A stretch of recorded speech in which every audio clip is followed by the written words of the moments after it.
Like, what is this? This is not good. None of this is good for this No. administration. It looks fucking terrible. One of the largest podcasters in the world, Joe Rogan, just slammed the Trump administration for their complete mishandling and cover-up of the Epstein files, which means it's that time of the month. It is time for Joe Rogan's monthly realization that he aided and abetted a monstrous administration and helped Trump return to power. It's time for Joe Rogan's monthly realization that the Trump admin is quite literally monstrous. Last month, if you'll remember, after Renee Nicole Good was executed in Minneapolis, Joe Rogan had the heart to do a quick 5-minute segment about how Trump is hyper-militarizing ICE, about how they are abusing their force, and he even compared them to the Gestapo.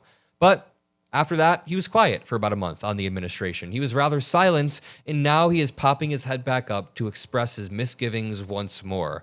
The reason why I'm painting a picture of him just popping up every few months is because it quite literally is not enough. You cannot help Donald Trump get back into power by sane-washing him and laundering his image and allowing him to spread election lies on your podcast, and then 1 year into his term, roughly, 13 months into his term, be shocked that you voted for somebody who is abusive to immigrants, who is a sexual abuser, who is a likely, allegedly pedophile, and much, much more. Before we even play this clip, I thought this graphic was very, very interesting. It shows that Joe Rogan, he holds the record for hosting the most close associates of Epstein without actually uncovering anything of substance. He somehow had on Donald Trump, who is littered throughout the files, and Joe Rogan didn't break any ground on Epstein. He had Kash Patel on while Kash Patel was actively covering up the files, and they even talked about Epstein. Joe Rogan didn't push back. Peter Thiel he had on, who was emailing with Epstein in the files. He didn't undercover anything. Joe Rogan had on Peter Attia. He had on Elon Musk, who even tried to get in the files. He had on Lawrence Cross. He's had on many, many people who were in the files, and Joe Rogan quite literally broke zero ground whatsoever. So now, I mean, it's fine if he's horrified by the Epstein files. I think all of America is absolutely horrified by the Epstein files, but dude, you were the one that aided and abetted the image of Donald Trump and allowed him to get into office and cover this up. Either way, let's walk through all of this. We're going to watch some Joe Rogan, some Tim Dillon, and we're going to break down what the podcast world thinks about all of this. So drop a like, subscribe to the Adam Mockler feed for more pro-democracy news. Let's start here. So This was Joe Rogan's podcast from about a week ago. whether or not demons exist, if they did exist, that is how they would behave. They would prey on children and torture children. And there was the one where there was a suggestion when a child was praying to Jesus that, like, there was a joke that someone should dress up like Jesus. Did you see that one, No, Jamie? I'm not watching this I don't stuff. even want to. I don't even want. People send it to me, and I go, okay, because I'm, for the most part, off social media. But every now and then, someone will send me something that I have to look at. I'm like, oh my God. Yeah. And these are emails back and forth. There's one of them where Epstein says, I enjoyed the torture video. There's these references to pizza, a lot of references to pizza that are 100% some kind of a code. Yeah. And then it brings you back to Pizzagate. She said she felt God's presence next to her when she was in bed. She knows that Jesus watches over her and he helped save her life. And then he writes, There were a bunch of wild, wild emails. This one that Micah Irfan found is one of the wildest I've seen. Take a look. Stop. Read this email. Had a fun night last night. Your littlest girl was a little naughty. This is an email in the Epstein files sent to Jeffrey Epstein, and this name right here, it's redacted. Why the hell is this name redacted? Why? That is a very, very good question from Micah. Here's Tim Dillon, another famous comedian, podcaster, just completely slamming the admin and Kash Patel in a very, very satisfying manner. Friend of the show, Kash Patel, let's see what he got out of it. Who, if anyone, did Epstein traffic these young women to besides himself? Himself. There is no credible information. None. If there were, I would bring the case yesterday that he trafficked to other individuals. And the information we have, again, is limited. So the answer is no one? For the information that we have. In the file. In the case file.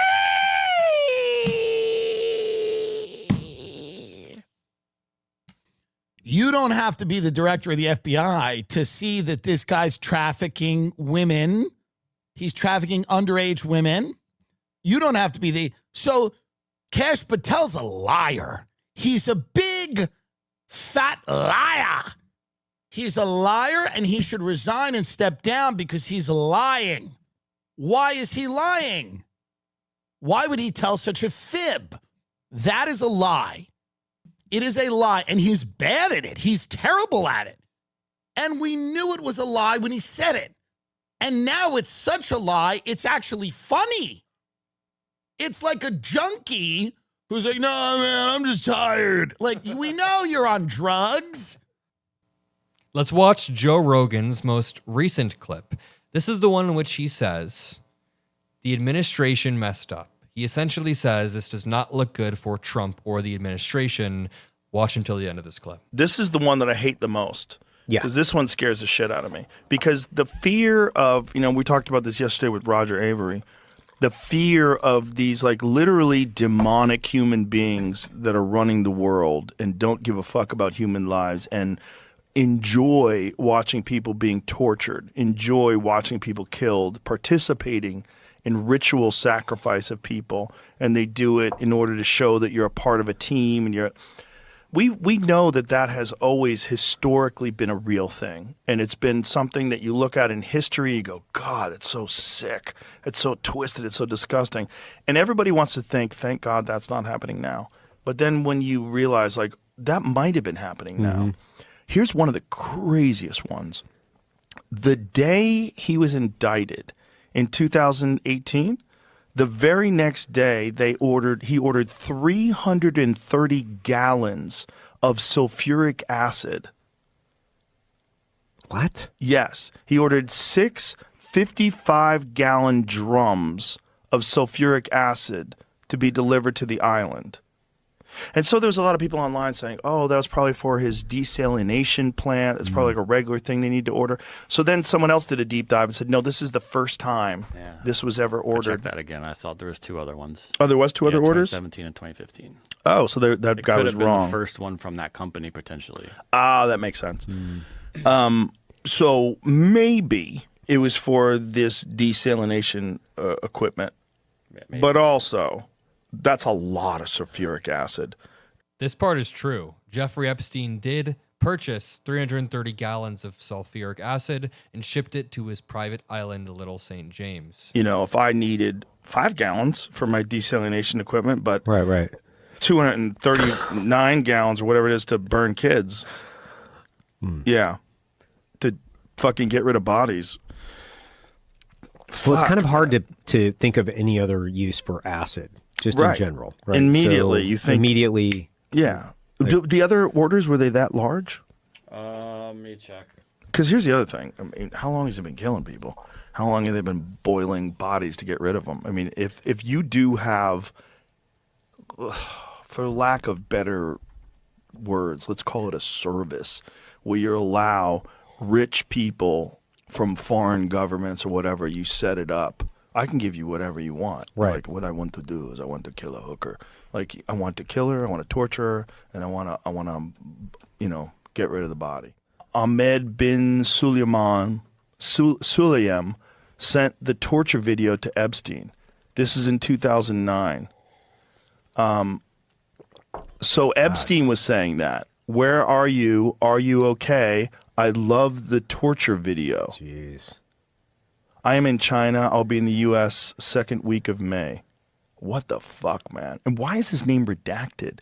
Why would your name be redacted if you're not a victim? Like, this is what's crazy about all this. Like, how come you redact some people and you don't redact other people? Like, what is this? This is not good. None of this is good for this administration. It looks fucking terrible. It looks terrible. It looks terrible for Trump when he was saying that none of this was real. This is all a hoax. This is not a hoax. Like, did you not know? Maybe he didn't know, if you want to be charitable. But this is definitely not a hoax. And if you've got redacted people's names and these people aren't victims, you're not protecting the victim. So what are you doing? Right. And how come all this shit is not released?